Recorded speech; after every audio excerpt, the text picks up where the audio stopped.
All right, we're back here with Daryl's 67 Nova. Marcus has been plugging away with it. And Marcus, what have you been up to on this car? What have you been finishing? So for this month, it's been a lot of engine bay work, really. So we put a new supercharger on a couple months ago, and we realized the firewall recess just wasn't up to par and wasn't shaped very well. So versus it being a big circle, we added those peaks in the corners and then just kind of trued up some of the symmetry on it, so that way it fits really nice and it looks good with the engine in there. We're also working on the cooling system. This car's been here for quite some time, so things have just got better and updated. So we're running a similar radiator to what we run in the production Chevelle cars. So it's a dual fan setup, way wider than what we had in there before. In doing that, we had to do some changes to the frame and just kind of box it out a little more and check for some wheel clearance and those kinds of things.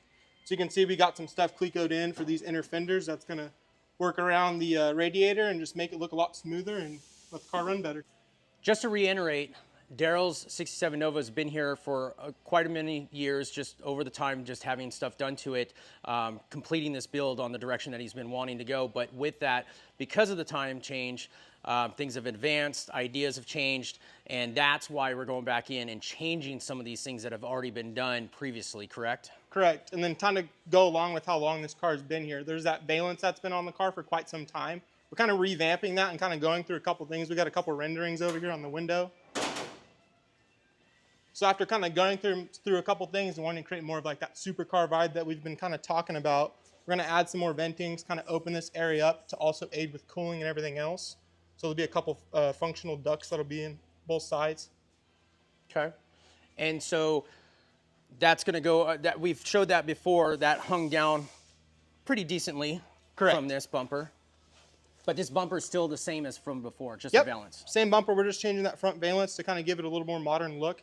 Like I said, it's been around for such a long time, it's time to kind of give it that newer face. And you're all done with the door skins? Door skins aren't done. We're still kind of working on some stuff. So you can see they're still just trim screwed on. The flanges aren't even bent over yet. We're still kind of working on some stuff with the window glass and the regulators to kind of smooth up the action, and kind of you can see some of this slop and those little things that just need to be trued up before we kind of finalize that. It's just easier with the door skin off. Correct. To get to all that stuff. Okay. Show us about the inside. You said that you accomplished a few things on the inside, right? So we've kind of gone over quite a bit in the inside. I know we're now using the carbon fiber center console that is in the Chevelles, the production cars. Get over on the other side, open up the door so we can get some more lighting in it. Cool. There's just that little pull tab in that little hole. Okay. So we got the carbon fiber center console. We're still kind of revising some stuff with the dash in this bottom sheet metal section. We're not totally sure how we want it to be. We kind of decided once we got it in here that these little holes were all supposed to be AC vents, and they're just way too small. They're not going to work. So I think George is still kind of working on something new, so that way we actually get some sufficient air in here with air conditioning. Perfect. And we've got the seats, the adjustable seats in it, like we were using on all these other cars. Yeah, we're still using Camaro seats in this car just because they work so well. The foam's super comfortable, and they have all the functions, you know, heated seats and power seats and all that good stuff. So since the last update on this car for YouTube, we've got some big progress on the back trunk lid. Oh, yeah. So why don't we go over that? So initially this car was has a metal trunk and deck lid, but we kind of, similar to the front, we're going to switch into some carbon stuff and just get a little bit of that more modern look. So you can see we got the carbon deck lid in here. It's just kind of mocked up roughly for now. There's a couple things that we still got to true up. It's still way oversized, so things got to be trimmed down, and then the hinges need to be kind of final fit and everything, all the tweaks worked out of them. Still got to get this seal, make sure it's touching all along the top and everything's has a good contact. Okay, so that's pretty much it on the backside. Yeah, I know that we're also kind of working on this rear, I guess, beauty section, if that's what you want to call it. Roger's been kind of throwing around a couple different ideas, I think, between him and the customer, and they just haven't quite found something that's going to suffice just yet. Okay. Well, you mentioned the carbon fiber deck lid. Let's talk about the hood and just bring everyone up to speed with the hood, what you got going on the hood with the new design. So same thing. We have a rendering just like we have for that valance. We're going to kind of what's already mocked up here with the 3D printed parts. But this whole hood is going to end up being carbon fiber. And that way it just, again, makes it that more modern look. It also speeds up the process because this hood is going to need a lot of work before it's good for the car. So having it made out of carbon, it just speeds up that process immensely. And so again, a lot of this stuff is just advances in what we have available to make this stuff compared to what was before. Exactly. Yeah, That, so- and then like, we're just trying to put more carbon in this car. The steering wheel is actually carbon too, but it's covered right now. So that foam that's on it is just to protect that final ring on that steering wheel. Carbon on the outside, and then that 3D section is going to be all billet. I believe so, yes. Yeah. Yeah. Looking good. We'll have to wait for the next update next month, but everything's looking good so far, and you're doing some great work on this thing. Thank you. Okay, we're back here in the fab department with Delicious 78 SEL Mercedes-Benz. And Stu, why don't you give me some updates on what's going on with this car, what you and the team have been working on with this? Well, we had the firewall more or less mocked up and just sitting there. We ended up finally getting everything welded in. So firewall to tunnel, everything is welded in other than needing the finalization of vents that are going to go through the cowl section. But this is like final revision for the firewall with that LT4 and the blower and everything. Yes. Okay. We made sure everything cleared. That's what we were double checking before we welded it. Everything is double checked. That's when we pulled the motor out to finalize everything, and we got everything all welded out with that. And the wheel wells are out right now, but those had been some work done to it the last time that I was here, and maybe next time we'll get them in the car. And That's we can see what those close look to our like. next stop. Now that we have all the firewall done, we're going to go and finish with the fender wells and everything. Okay, okay. Why don't you show me what's going on with the inside?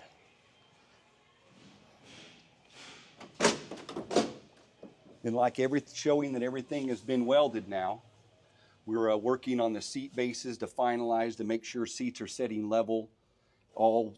We got the flanges all made, ready to be welded in. We just haven't done yet. We're just making sure everything is right before we go and do the final weld in. That's what we're just double checking. We're mocking up the AC setup in there, making sure we're still clear with everything. I see you got the cluster in there. Yeah, and we got the throttle pedal kind of set up. We were just making sure everything's clear in the brake line. Of course, we're going to shorten steering column a little bit. So just a lot of mock-up right now. Yeah, and we're mocking the shifter. That's what we're going to end up finding out exactly where we want shifter mounted before we bolt that all set done, before we cut the hole in it. We're just making sure everything is set to where we're wanting it fit of car. Okay. And then what about the trunk? The trunk, I don't think last time in the last update video there was everything completed as much as now, but I think it looks like the floor is all in. Yeah, the tank was being welded last time. Now we have it all set in there, double checking, making sure all well and everything sits well. We just haven't drilled holes to bolt the tank down. Yeah, that's probably the last setup of the trunk setup. So the tank and the flanges are all done. Yeah, everything is done. Mounted Yep, in. it just needs to be the final bolt down. Okay. And I see we've got some, last time we had 3D printed rear bumper ends on it, and now we've got some billet aluminum. All full billet, and it's showing, like say, the trim. We just have it painted black. That's going to end up showing, but that is also billet. It's all part of that. We just have it painted black. Right. And then those little white pieces right there are 3D molds just to signify the exhaust tips, which that lower valance is going to be still being developed. designed right now. Yep. Yeah. And then on the side, to go along with the spears off the bumper, you've got the side spears molding, and as talked about before, they overlap, so when you look straight down on the gapping of the door, it overlaps, so you don't see that when you're standing back. Yep. Some 3D printed side skirting on the bottom. Yeah, different one to see what the customer was liking. If you like the wider, you like the tighter or narrower. So we were just giving the customer something to look at. Before we go into full manufacturing of something. That's it. And then the front bumper is different than last time. So last time it was just the top section, and it was going to get... The bumper is still the same. We just changed the whole valance and the grill setup in it. So it's got a lower section, kind of like an AMG. Yeah. And we just have it spaced off because we're just trying to give it a little bit of more depth to it. It's like I say, it'll all be part of that piece whenever it's all said for the final part. Cool. And then once that is finalized, as in approved exactly how the customer wants to see it, then that'll go into production into billet, machined billet, just like the rear bumper is. Yes, sure will. Okay. What's next on this car? Well, like I say, it's all about tying up the front with getting the inner fenders all work together into the car. We got to end up building some supports that come off this new inner fender support. We got to end up building that's where the fender will mount to is off of that. And we still just got to build, that's our next step, to start making the flange and getting our fender wells to the flange. And this is just a process of elimination of just trying things. Yep, step by step. Not too many. I don't even know if there's another LT4 sitting out there in a 450 SEL. Probably not.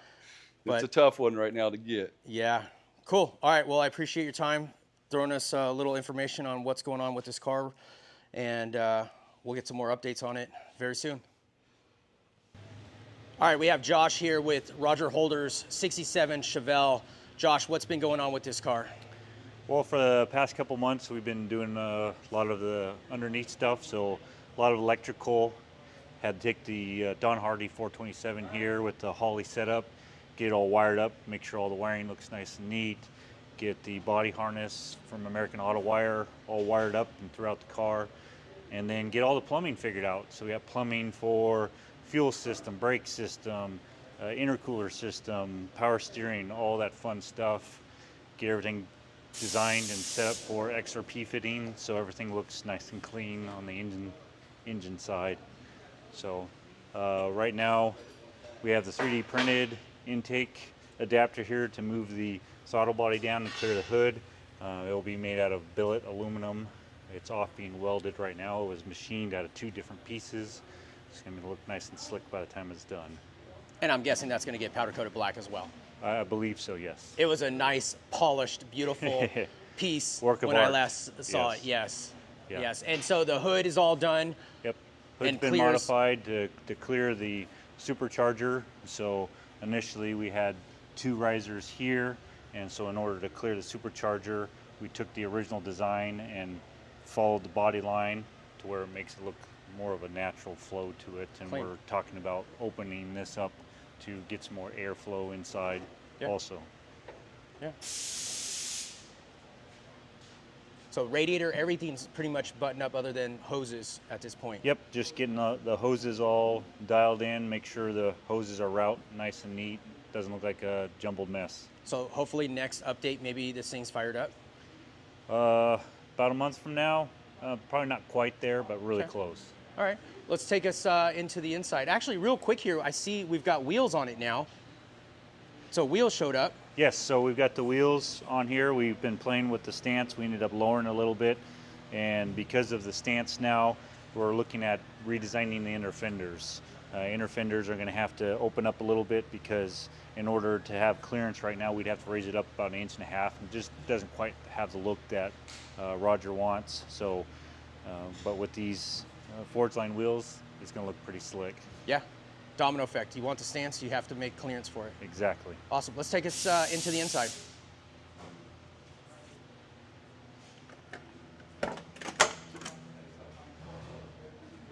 So you can see behind the dash, a lot of the wiring is in the process of getting done. Majority of it is done. And so we've got the trans tunnel that needs a little bit of finishing up, and the rear axle's out of it now in order for the rear wheel tubs to be finished up. So that's going to be the next step as far as the fabrication goes. We got a Dakota Digital gauge on the way. We got the Vintage Air tucked up in there, and pretty soon we're going to insert the vents for the Vintage Air to cool this thing and heat it during the wintertime if you want to drive it during the wintertime. It doesn't get too cold here in Bakersfield, but it's nice to have heat every once in a while. Right, and this car is a local car. That's why Yes. he said Bakersfield. So this one is getting Vintage Air, Dakota Digital. Are we doing electric windows on this one? I believe we're sticking with the manual Handbrake. rolling windows, yeah. Nice, okay. That's cool. Yep. So little by little, we're getting there on the inside. Yeah, little by little.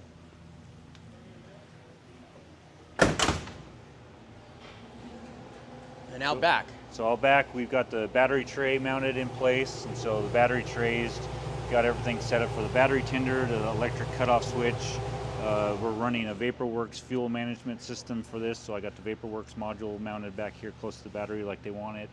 That way everything flows nice and neat underneath to the big fuel tank underneath. I believe close to 25-gallon stainless steel fuel tank. I want to point out here real quick that on a lot of these finished Legacy Series Chevelles, you've been seeing this little dock station that is all in one, battery cutoff and the tender all in one, which is super clean.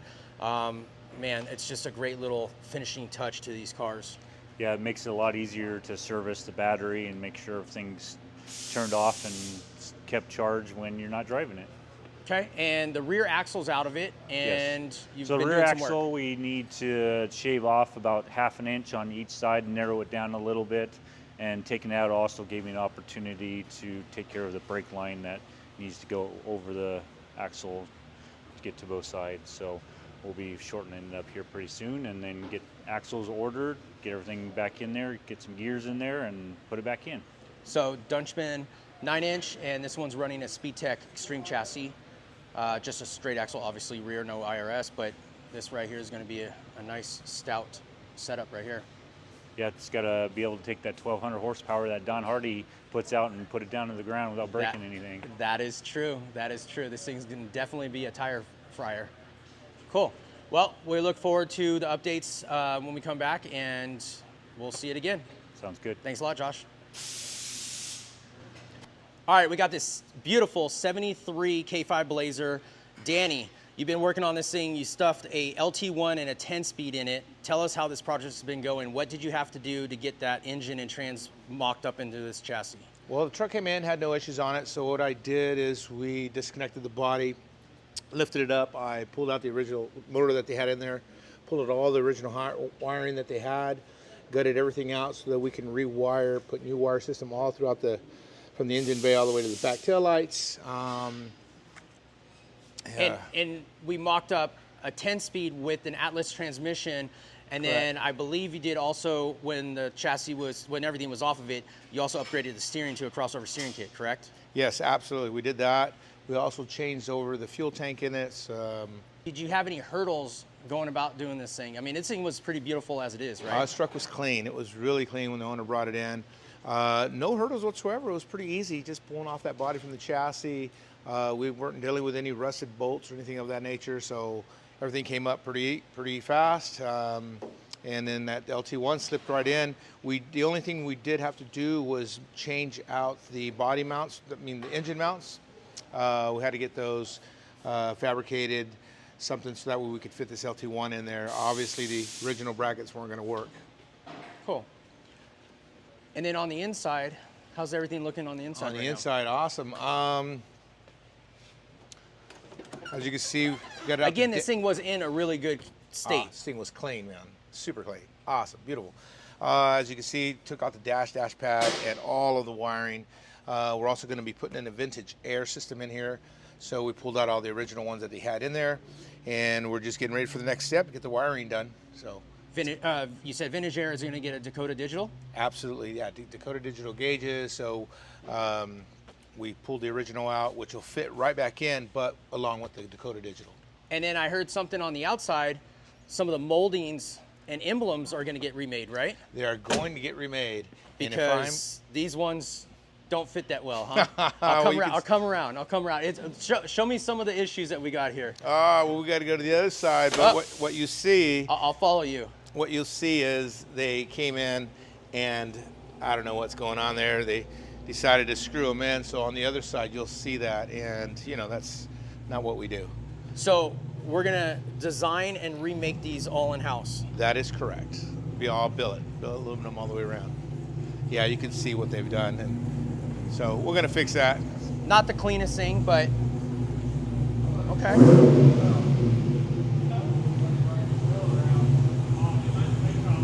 All right, so next time when we have the update, this thing's gonna be running. I wanna hear it running. Say that one more time. Next time we have an update, this thing's gonna be running. You got it, baby. Okay, You got it. awesome. Working my Thank ass you, Danny. off. Thank you for the update. Thanks a lot.